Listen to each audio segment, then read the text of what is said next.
शंकर भगवान की, उमा महेश्वर भगवान की जय। प्यारे भक्तों, हम सभी लोगों ने शिव महापुराण अंतर्गत कल बहुत ही सुंदर प्रसंग श्रवण किया था, जिसमें हम सभी लोगों ने जाना था कि जो भगवान शिव का पंचाक्षर मंत्र है नमः शिवाय, इसकी क्या महिमा है। नमः शिवाय जो यह मंत्र है, ब्रह्मा जी कहते हैं नारद से, ये सभी मंत्रों का मंत्र है। वैसे तो करोड़ों करोड़ों मंत्र हैं, लेकिन उस मंत्रों का आप जाप पूजन हवन नहीं कर पाओगे। लेकिन केवल एक मंत्र साधने से, कौन सा मंत्र? नमः शिवाय।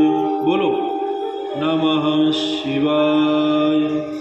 केवल एक मंत्र साध लेने मात्र से करोड़ों करोड़ों मंत्रों का जाप अपने आप हो जाता है। बहुत से देवता हैं, इंद्र है, अग्निदेव है, वरुण देव है, यम देव है, अश्विनी कुमार है, नवग्रह देवता है, सूर्य चंद्र मंगल बुध बृहस्पति शुक्र, है ना, अनेकों अनेक देवता हैं। और उन सभी देवताओं के मंत्र यदि आप अलग अलग जाप करोगे तो बहुत समय, पूरा जीवन व्यतीत हो जाएगा। हमारे 33 करोड़ देवता हैं, तो पूरा समूह, पूरा परिवार है। यदि आप 33 करोड़ देवताओं के मंत्र के जाप करोगे, कितना समय व्यतीत हो जाएगा, सोचो। तो केवल एक मंत्र है, इसके लिए सभी देवताओं की संतुष्टि हो जाती है। नमः शिवाय। कुछ और नहीं करना है, केवल एक मंत्र साधना है, नमः शिवाय।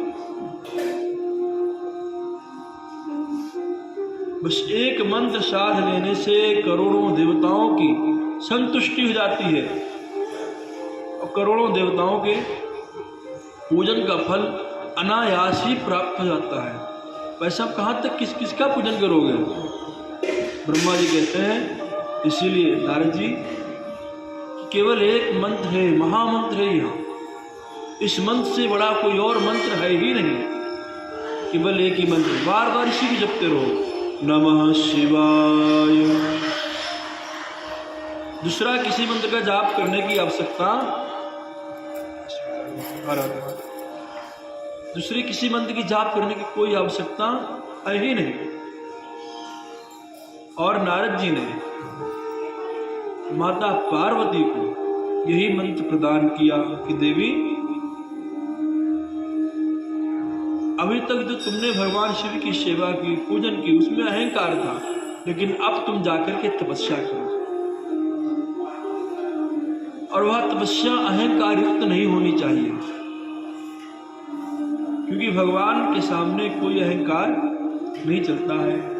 उन्हें तो निर्मल मने जाने सो मोहि पावा, मोहि कपट छल छिद्र निभावा।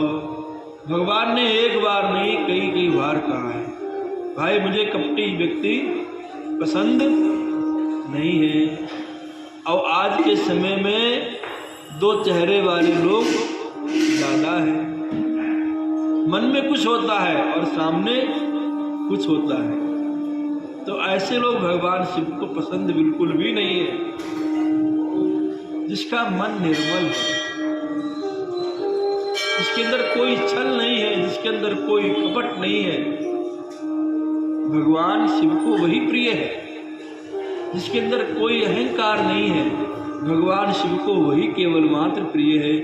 जिसके अंदर मन विकार भरे हुए, जिसके मन में विकार भरे हुए हैं, जिसके अंदर काम क्रोध मद लोभ ईर्ष्या द्वेष पाखंड अहंकार, जिसके अंदर सब भरा हुआ है, और वह विकार लेकर के तुम भगवान के पास में जाओगे तो भगवान स्वीकार नहीं करेंगे। ये पहले तो अपने जो आपके अंदर जो विकार भरे हुए हैं ना, इन विकारों को बाहर ही निकालो। अगर भगवान शिव के मंदिर के अंदर जाओ तो पहले विकार बाहर निकाल के आओ। यदि आपके अंदर विकार रहे और भगवान शिव के मंदिर में गए, तो जिस प्रकार कामदेव को जला करके भस्म कर दिया था, क्योंकि कामदेव विकार युक्त था, तो सोचो पहले कि जब उन्होंने कामदेव को नहीं छोड़ा, कामदेव को नहीं, यहाँ पर देव पद दिया गया है। यदि देव कोई देवता भी यदि विकार युक्त होता है तो भगवान उसे भी नहीं छोड़ते हैं।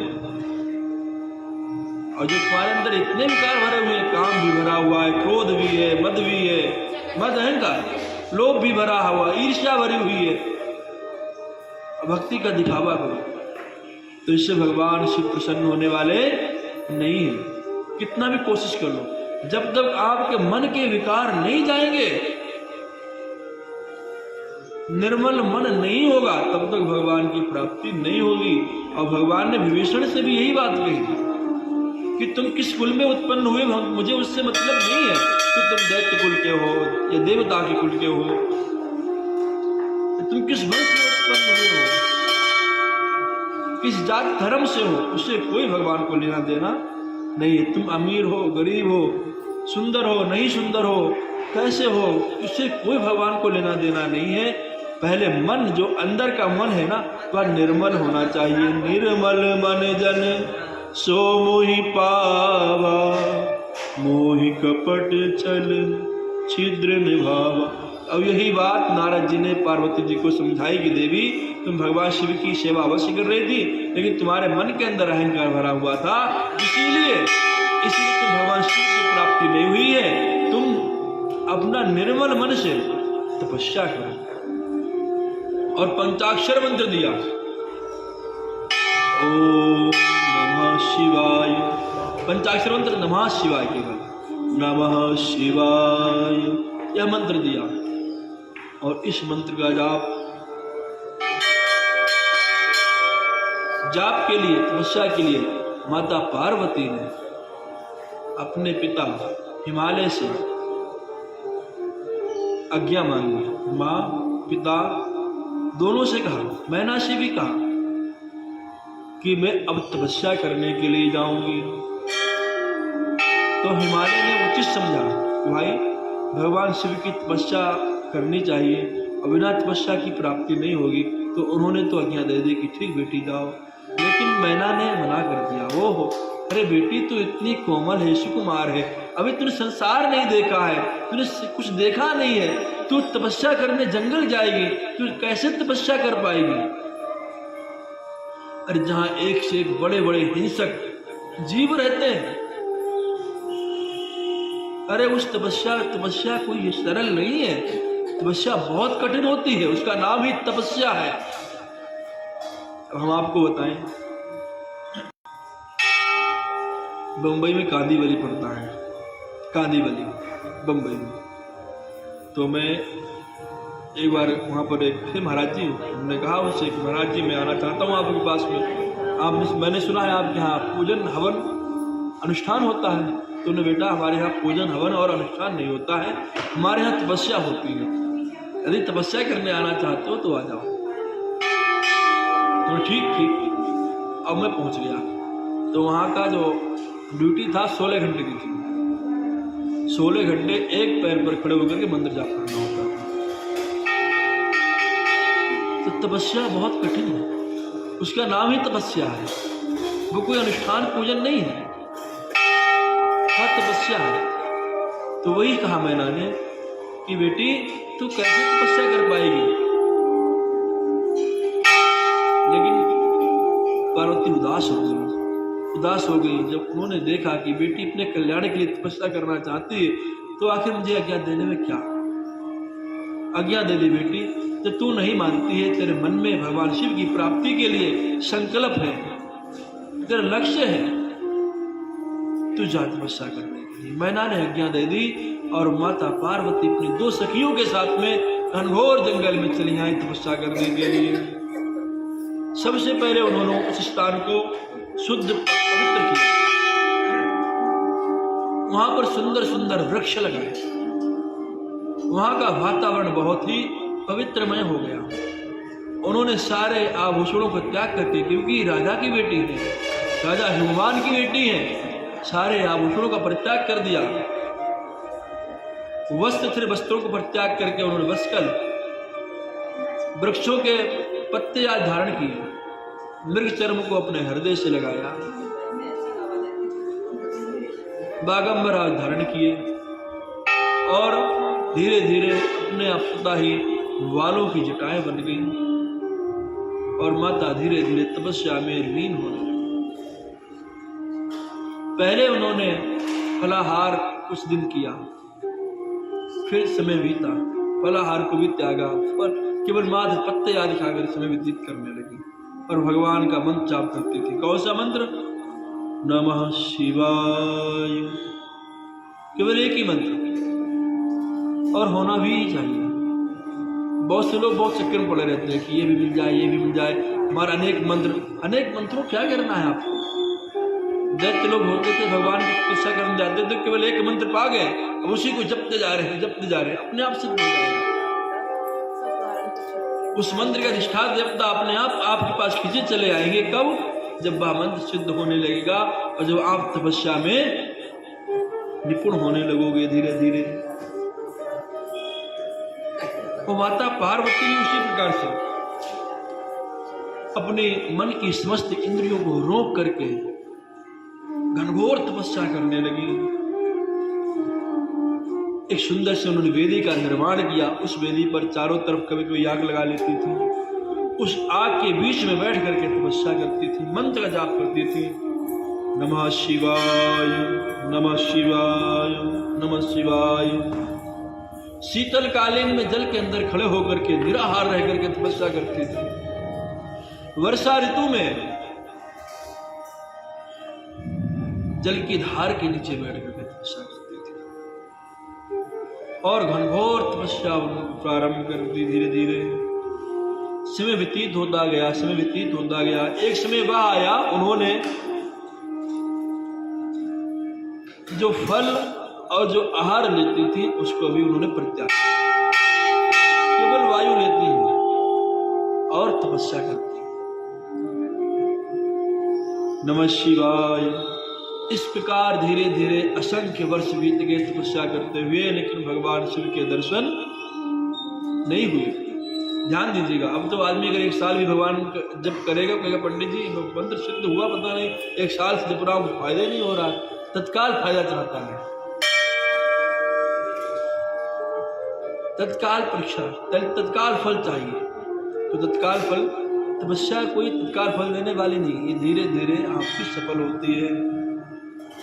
लेकिन एक बात ध्यान रखिए, अश्वमेव भोक्तव्यम कर्म एव शुभाशुभम। यदि आपने तपस्या की है, यदि आपने मंत्र का जाप किया है, यदि आपने किसी देव का पूजन किया है, तो भले ही आपको तत्काल फल की प्राप्ति ना हो, लेकिन फल तो आपको मिलेगा ही मिलेगा। अश्वमेव भोक्तव्यम कर्म एव शुभाशुभम। अवश्य ही भोगने पड़ते हैं कर्म, शुभ और अशुभ। जैसा कर्म करोगे वैसा फल आपको अवश्य ही भोगना पड़ेगा। ध्यान देना आप लोग। जब उन्होंने सब कुछ त्याग दिया और तब उनका नाम अपर्णा हो और तपस्या करती थी, कभी खड़े होकर के, कभी बैठ करके, बस एक ही मंत्र, नमः शिवाय, नमः शिवाय।